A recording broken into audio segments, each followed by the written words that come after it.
Hello, hello. You know what I realized today? That this is my 200th book that I've put on YouTube for kids of all ages to enjoy. I cannot believe this wasn't the first book I put on because this is one of my absolute favorite books. And if you've watched any other on here, you've heard me say how much I love Max Lucado. He writes for children and adults, and he does such a great job. So he wrote this book, and the illustrations are by Sergio Martinez, and they are really, really good. So this is a special book, and it's called You Are Special. And I do want you to know that. If you're listening to this right now, you are special. And you are not special because of the great things that you do. You're not special because of how smart you are or how athletic you are or how great you can sing or play an instrument. But you are special because God made you, and he made you special. So let's see what this book says. The Wimmicks were small wooden people.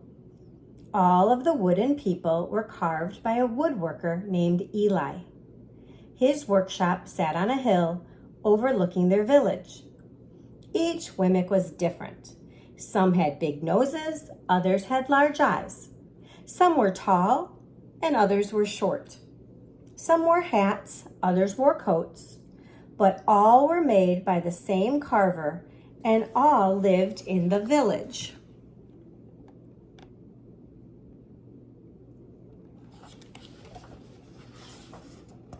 And all day, every day, the Wimmicks did the same thing. They gave each other stickers. Each Wimmick had a box of golden stickers and a box of gray dots. Up and down the streets all over the city, people spent their day sticking stars or dots on one another. The pretty ones, those with smooth wood and fine paint, always got stars. But if the wood was rough or the paint chipped, the Wimmicks gave dots.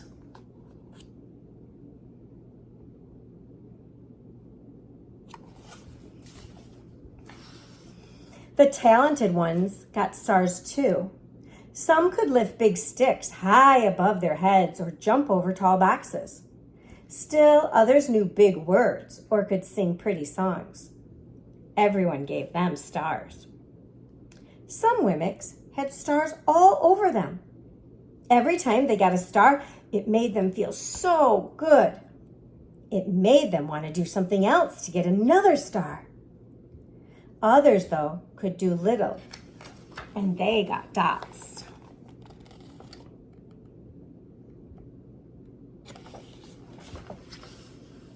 Punchinello was one of those. He tried to jump high like the others, but he always fell. And when he fell, the others would gather around and give him dots. Sometimes when he fell, his wood got scratched, so the people would give him more dots. Then, when he would try to explain why he fell, he would say something silly, and the Wimmicks would give him more dots. After a while, he had so many dots that he didn't want to go outside. He was afraid he would do something dumb, such as forget his hat or step in the water, and then people would give him another dot.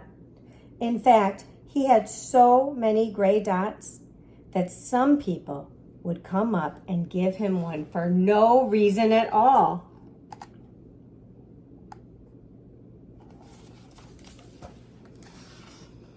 He deserves lots of dots, the people would agree with one another. He's not a good wooden person. After a while, Punchinello believed them. I'm not a good Wimmick, he would say. The few times he went outside, he hung around with other Wimmicks who had a lot of dots. He felt better around them.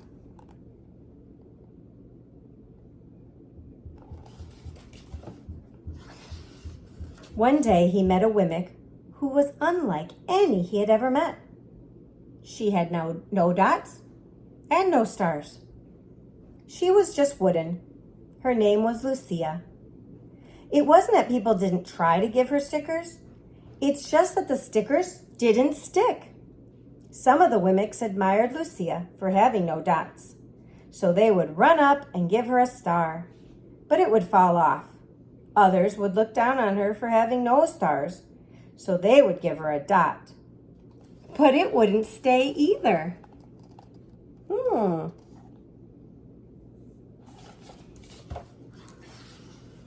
That's the way I want to be, thought Punchinello.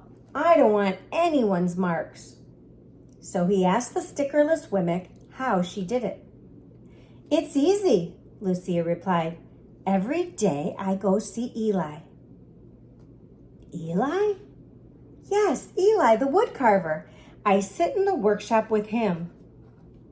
Why? Why don't you find out for yourself? Go up the hill, he's there. And with that, the Wemmick, who had no stickers, turned and skipped away. Look how happy she is. Even without any gold stars. But will he want to see me? Punchinello cried out. Lucia didn't hear, so Punchinello went home. He sat near a window and watched the wooden people as they scurried around, giving each other stars and dots. It's not right, he muttered to himself, and he decided to go see Eli.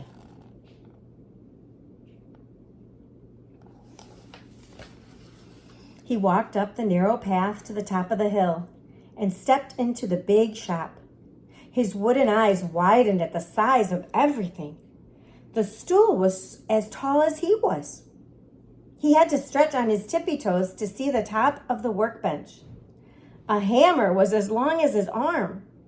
Punchinello swallowed hard. I'm not staying here, and he turned to leave. Then he heard his name. Punchinello? The voice was deep and strong. Punchinello stopped. Punchinello, how good to see you. Come and let me have a look at you. Punchinello turned slowly and looked at the large bearded craftsman. You know my name? The little Wemmick asked. Of course I do. I made you.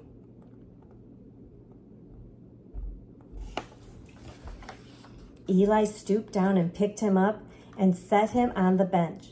The maker spoke thoughtfully as he looked at the gray dots. Looks like you've been given some bad marks. I didn't mean to, Eli. I really tried hard. Oh, you don't have to defend yourself to me, child. I don't care what the other Wemmicks think. You don't? No, and you shouldn't either. Who are they to give you stars or dots? They're Wemmicks just like you. What they think doesn't matter, Punchinello. All that matters is what I think, and I think you are pretty special.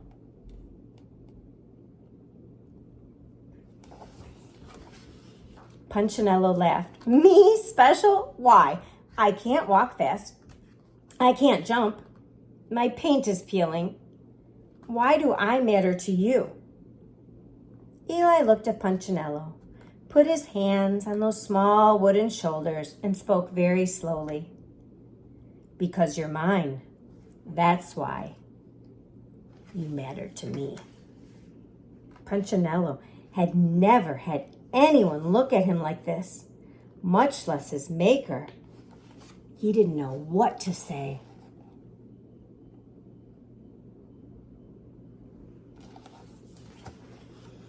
Every day I've been hoping you'd come, Eli explained. I came because I met someone who had no marks, said Punchinello. I know. She told me about you. Why don't the stickers stay on her? The maker spoke softly.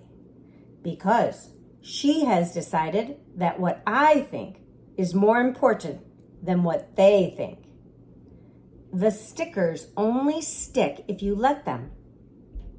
What? The stickers only stick if they matter to you.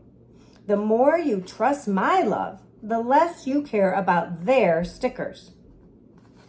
I'm not sure I understand.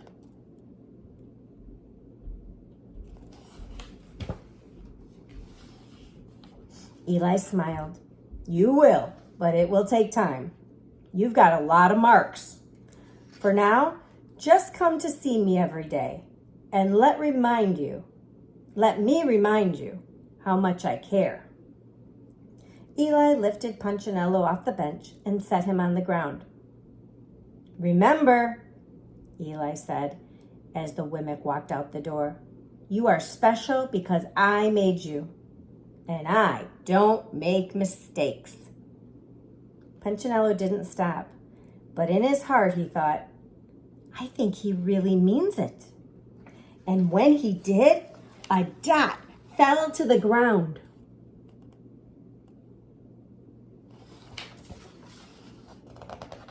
What do you think? Do you think Eli meant it?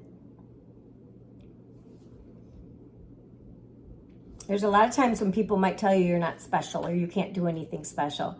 And that is like someone putting a dot on you. Or they might laugh at you if you don't do something perfectly. That's like another dot on you. But you need to remember what God thinks about you.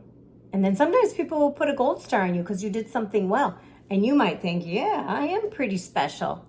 But that's not what makes us special either. Remember, we're special because God made us. I hope you enjoyed this book. I hope you think about this through the day. And I hope you also think about how you treat other people because they're all special too, because God made them too. So we don't want to put dots or stickers on anybody and we don't want them to put them on us, right? Have a good day.